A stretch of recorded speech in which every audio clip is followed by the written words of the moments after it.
আসসালামু আলাইকুম সুপ্রিয় দর্শক শ্রোতাবিন্দু। পবিত্র রমজান মাস অত্যন্ত রহমতের মাস, অত্যন্ত ফজিলতের মাস। এই মাসে লাইলাতুল কদর নামে এমন একটি বরকতময় রাত রয়েছে, যা বিভিন্ন হাদিস বা কোরআন থেকে জানা যায় হাজার মাস অপেক্ষা উত্তম। সেই মা সেই রাতটি হলো পাপ মোচনের রাত, নিষ্পাপ হওয়ার রাত।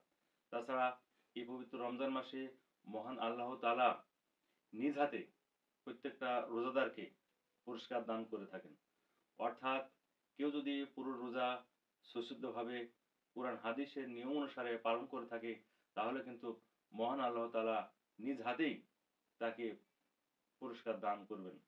তো সুপ্রিয় দর্শক শ্রোতাবিন্দু, আমরা যেন রোজা সুশুদ্ধভাবে সঠিকভাবে থাকতে পারি, এ কারণে এই রমজান মাসে আমাদেরকে ইফতার এবং সেহরির সময় অবশ্যই স্বাস্থ্যসম্মত খাবারগুলো দ্বারা ইফতার করতে হবে এবং স্বাস্থ্যসম্মত খাবার গ্রহণের মাধ্যমে রোজা রাখার চেষ্টা করতে হবে। তো এই সংক্রান্ত বিষয়গুলোই নিয়ে আজকে আলোচনা করা হবে। তো সুপ্রিয় দর্শক শ্রোতাবিন্দু, ইফতার করার সময় আমরা একটি জিনিস ভুলে যাই, অর্থাৎ তাড়াহুড়া করে ইফতার করতে গিয়ে আমরা ইফতার করার দোয়া পর্যন্ত ভুলে যাই। এটা অবশ্যই লক্ষণীয় একটি বিষয়। তো সুপ্রিয় দর্শক শ্রোতাবিন্দু, ইফতার করার সময় আমরা একটি খেজুর এবং ১ গ্লাস পানি দ্বারা ইফতার করার চেষ্টা করব। আমরা যখন খেজুরটি দ্বারা ইফতার করব, খেজুরটি অবশ্যই চিবিয়ে তার স্বাদ, গন্ধ পরোক্ষ করে ইফতার করার চেষ্টা করব। কারণ হচ্ছে আমাদের গলা অনেক শুকিয়ে থাকে। তো তাড়াহুড়া করে ইফতার করতে গিয়ে অনেক সময় ভীষণ লাগে বা অনেক সময় গলাতে খাবার আটকে যাওয়ার ভাব হয়। এটা অবশ্যই একটি দেখার বিষয়। তো সুপ্রিয় দর্শক শ্রোতাবিন্দু, ইফতার করার সময় আমরা দেশি ফল, বিশেষ করে কলা, পেয়ারা, তরমুজ এগুলো খাদ্য তালিকায় রাখার চেষ্টা করব। সুপ্রিয় দর্শক শ্রোতাবিন্দু, ইফতার করার সময় আমরা কখনোই তাড়াহুড়া করে ইফতার করার চেষ্টা করব না। গ্রামাঞ্চলে বা শহরের বিভিন্ন জায়গায় দেখা যায় ইফতার করার সময় টেবিলে বিভিন্ন রকমের খাবার সাজিয়ে রাখা হয়। তো দেখা যাচ্ছে যে সেই খাবারগুলো দ্বারা ইফতার করতে গিয়ে সঠিক সময়ে আমার নামাজও কমপ্লিট হচ্ছে না। তো ইফতার করার সঙ্গেই যেহেতু নামাজের একটি বিষয় থাকে, তো এক্ষেত্রে আমাকে কমপক্ষে ১০ মিনিট সময় নিতে হবে ইফতার করার সময়। তো এই ১০ মিনিট সময়ের মধ্যে যে খাবারগুলো দ্বারা ইফতার করা সম্ভব, সেগুলো আমার খাবার তালিকায় রাখতে হবে। তো সুপ্রিয় দর্শক শ্রোতাবৃন্দ, ইফতার করার সময় আরেকটি লক্ষণীয় বিষয় হচ্ছে যে আমরা যখন অন্যদেরকে ইফতার করাই, তো এই বিষয়টি অবশ্যই লক্ষ্য রাখতে হবে। নিজের বাড়িতে যে খাবারগুলো দ্বারা ইফতার করি, তো এগুলো দ্বারাই অপরকেও ইফতার করানোর চেষ্টা করতে হবে।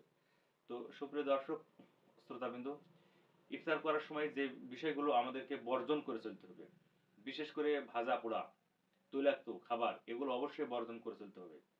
কারণ হচ্ছে যে অস্বাস্থ্যকর খাবার গ্রহণের মাধ্যমে যদি আমরা ইফতার করে থাকি বা সেহরি খেয়ে থাকি, তো সুপ্রিয় দর্শক শ্রোতাবিন্দু, তাহলে দেখা যাচ্ছে যে হয়তো ডায়রিয়া হয়ে গেল বা অ্যাসিডিটি হয়ে গেল, দেখা যাচ্ছে যে রোজা ভাঙতে হলো।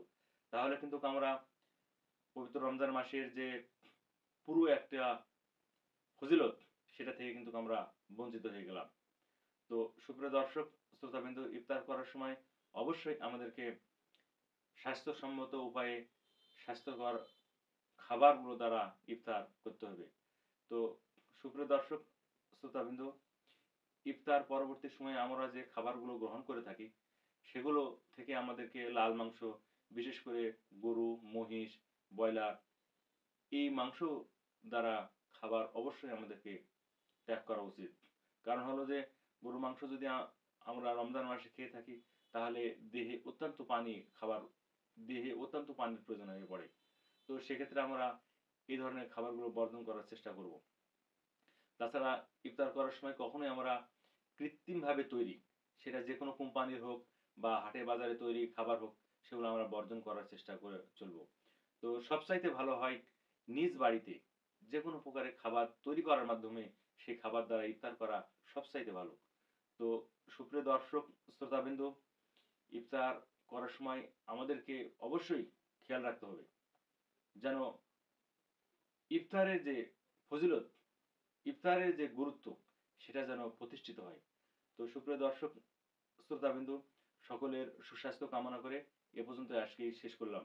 আসসালামু আলাইকুম।